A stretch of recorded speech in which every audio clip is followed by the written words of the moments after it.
welcome to today's video. There's a lot going on, there's a lot of information that I'm going to give you. So 1, grab coffee. 2, allow me to read from my documents that I uploaded on my e-reader. It's all about Pluto in Aquarius.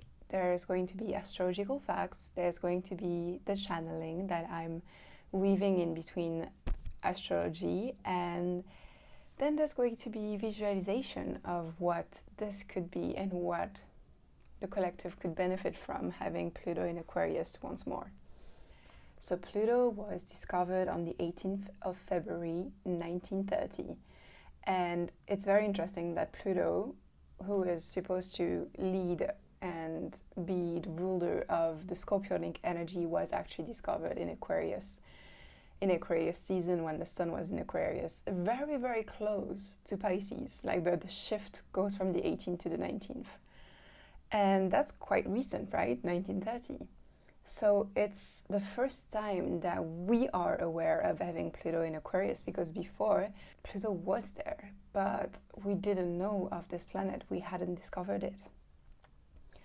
So Pluto will be in Aquarius from now, 2023, until 2043. That transit is 20 years long. Actually, the whole revolution of Pluto around the Sun is 248 years, 248 years. That's a lot, and it affects the collective consciously and unconsciously. The last time that we had Pluto in Aquarius was between December 1778 and January 1798. And I'm going to refer back to those years and the context of those years, because in a way energy repeats itself, so history can be influenced by that repetition in kind of the same ways, and it helps us to prepare for the future. Aquarius is all about the future, it's all about innovation, it's all about stepping out of the mold that we're in, like let's say like the shape that we're in, stepping away from it and looking back at it and seeing, being a visionary, seeing where to go, what to create more, what to add to the picture. So there's a big visionary thing, but Aquarius is also about the collective. It's like looking back at society. So it's not like Capricorn where we were focused on our personal legacy. Right now we're going to focus on society as a whole. And that's why I'm covering it, because it really interests me to see how society could change, how society could evolve, let's say. It's possible that it devolves too, but I'm focused, and I would love for all of us to focus on a better future. So within the context of humanity, the last time we had Pluto in Aquarius was at the end of the 18th century, and there was both a lot of innovations, a lot of scientific innovations that have changed us. Like, I might mention the fact that the steam engine was invented. But it's not just, oh yeah, we can have like those super cool steamboats. It's just so much more. Like a lot of things have been built upon that first innovation, and we are where we are because of that, and because of all the other innovations I'm going to mention. But Pluto in Aquarius, and Aquarius specifically, is also about social change. So there was a lot of political upheaval. We can mention the American Revolution, the Haitian Revolution, the French Revolution. Those all happen within those 20-year brackets. So that's very interesting that they all began or ended or lasted during this time, and they all influenced the rest of the world to change, to modify their view of what was and what would be. They had a lot of implications for society, including the rise of democracy, the invention or the proclamation of human rights. We have in France the famous Declaration of les droits de l'homme, and a lot of ideas that had been part of the humanist revolution of the 17th, 18th century, all this enlightenment that we see with philosophers like Rousseau, Voltaire, Diderot. They all kind of became something. Like they were ideas that you read in a book, and then they were grabbed on by the people who started having a revolution at this time. So I'm very excited to see all of the academic essays, all of the theories, all of the feminist movements, all of the equality movements to actually become matter, to become law, to become change right now and in the next 20 years. And we also observe the Industrial Revolution take place at that time. People move from the countryside to the cities, they start working in factories, and a lot of things are changing because they just have the means and the machines and the innovations and the new techniques to change the way that people live and work, and to change what we can consume, what we can experience. And there's a lot of inequality of it with that, obviously, we know that. For example, the publication of Adam Smith, The Wealth of Nations, was also published at that time, which is the foundation of modern economics. So the discovery of oxygen happened at that time too, by Joseph Priestley. We discovered oxygen, that's wonderful. The telegraph was invented in 1794, the power loom, which changed the way that we were creating textiles. So that weaving process that was handmade was totally changed with the power loom, and then people could have access to cheaper clothing. So that's great too. As I mentioned, the steam-powered boat, which was invented by a French guy. I did not know that. I always imagined it as an American thing. But that's because I worked at Disneyland, and Steamboat Willie was such a big marker of Frontierland. That meant steam-powered ships, so faster travel across rivers, oceans, and everything. So faster commerce and discoveries, exploration of the world, which also, had its downfalls. And then there's a lot of other things like agriculture innovations, electrochemistry, automatic flour milling. So the transformation of wheat into flour that became so much faster than it used to be, that people could have access to bread in a much cheaper way, and just so much more. That was wonderful. I'm saying this as if I had been there, but not that I know of.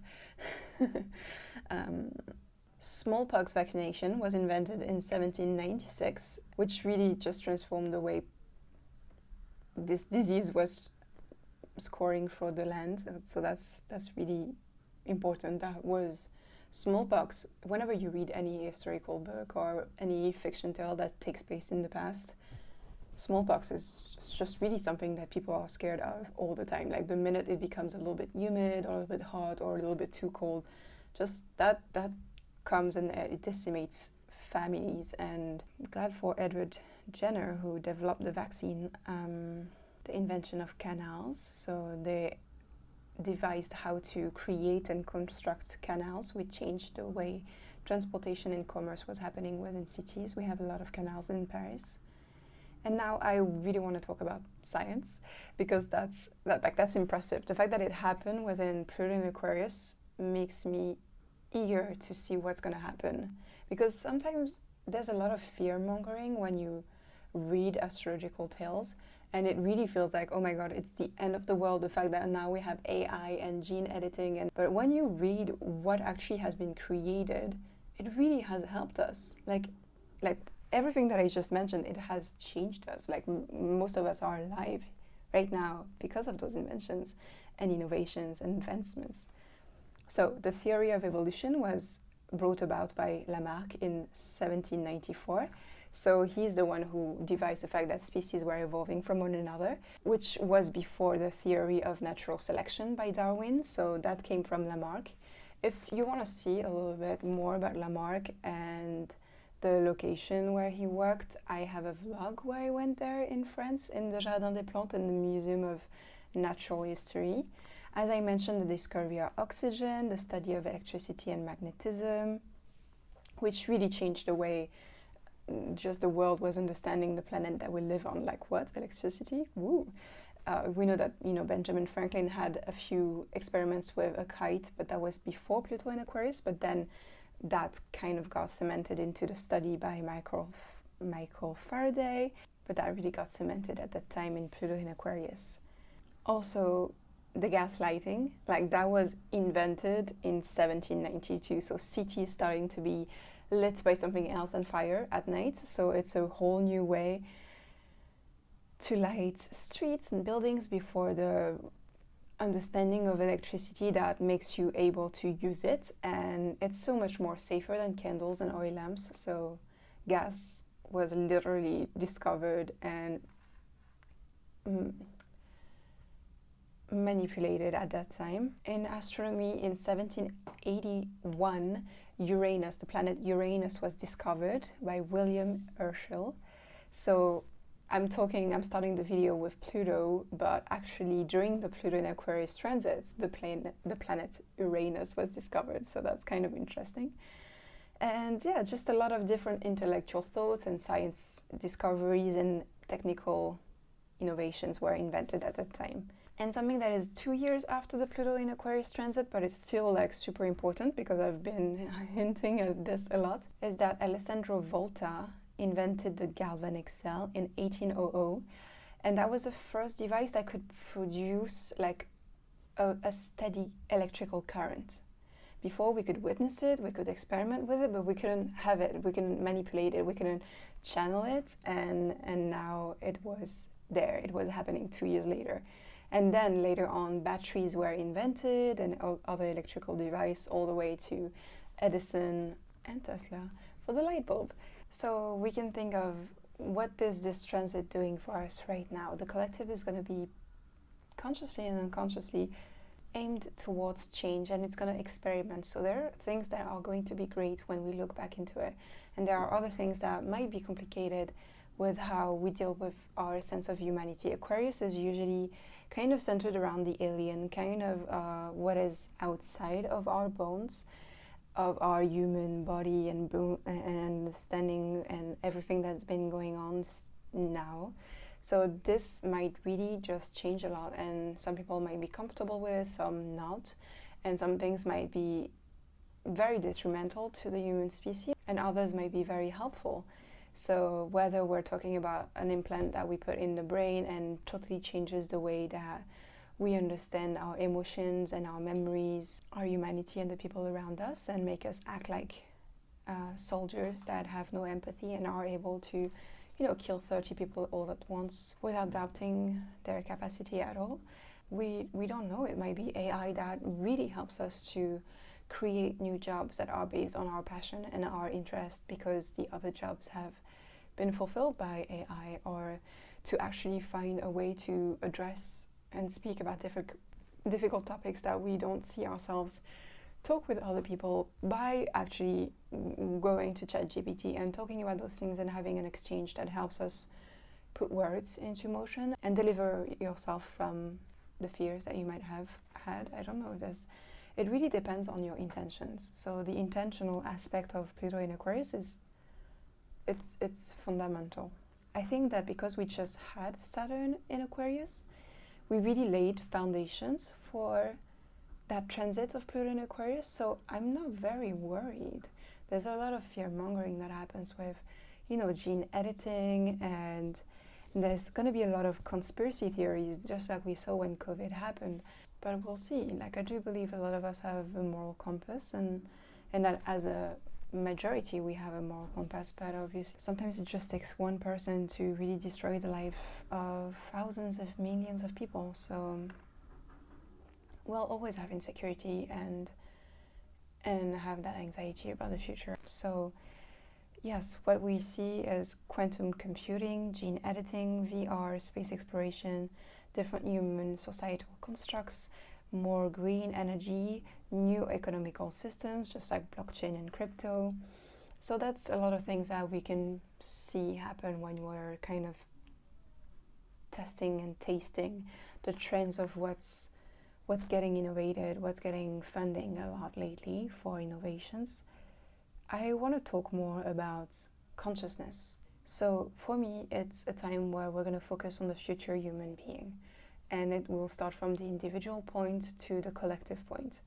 And the ability to become multidimensional. There's a lot of awakening. There's a lot of people who remember that they have past lives, that they've had past lives, that they have parallel lives, that there's another world when we go to sleep, that is the astral world. There's a lot of people who are choosing to change their awareness to become more self-realized in a way that it makes them feel more like adults rather than children that get riled up by their emotional self.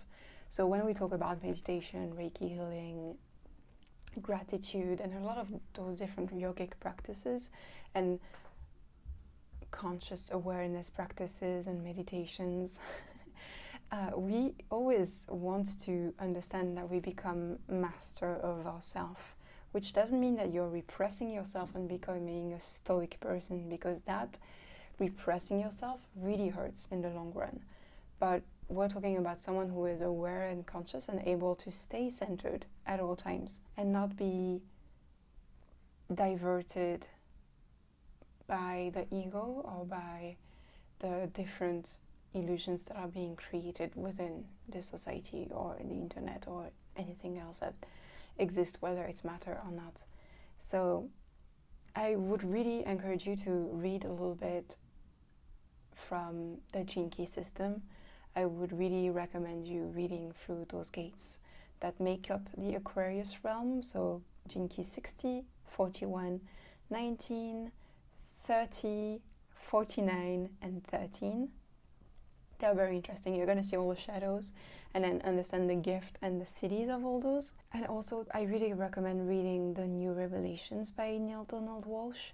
I'm going to make a whole video about it because this book really shook me to my core and validated a lot of my desires for a new collective that is united, that faces what we're facing, like climate change, together, and to create innovations that don't benefit the one person who is in charge of the capital and that only seeks to get money, but the true visionaries and people that want to help, that want to benefit human society as a whole, and are able to create new myths that reinforce new belief about who we are, that are not based in shame and judgment and separation and illusions. I really just desire, and I've always tried to convey this in my work and to create a sense of unity and healing that we have together, because those moments where we are together, when we work together, when we support one another, are something that comes from the heart. And I do believe that evolution of the human being, whoever they are, comes from tapping into their heart, not what they want and what they desire, but that force that comes when you become love, when you choose love instead of fear. Lastly, I want to add that in the human design system, there's a few types of energy that separate manifestors from generators, from projectors and reflectors, and there is such a thing as a manifestor energy. We all have specific channels or centers that might have been activated with that manifesting energy, which is that innovation, that new idea, that new inspiration. Tap into that. It's time. We're all manifestors of our own. It's not about manifesting the new car, but if you can imagine a better future for yourself and for your loved ones, then we can expand it to the whole. Thank you for watching. I hope this helped. If you want to tap more into the future energies that we're dealing with, I highly recommend my Saturn in Pisces video. And also, if you want to support me and have access to more exclusive videos, I have a Patreon, and I would love to see you there and witness the rest of my work. Take care.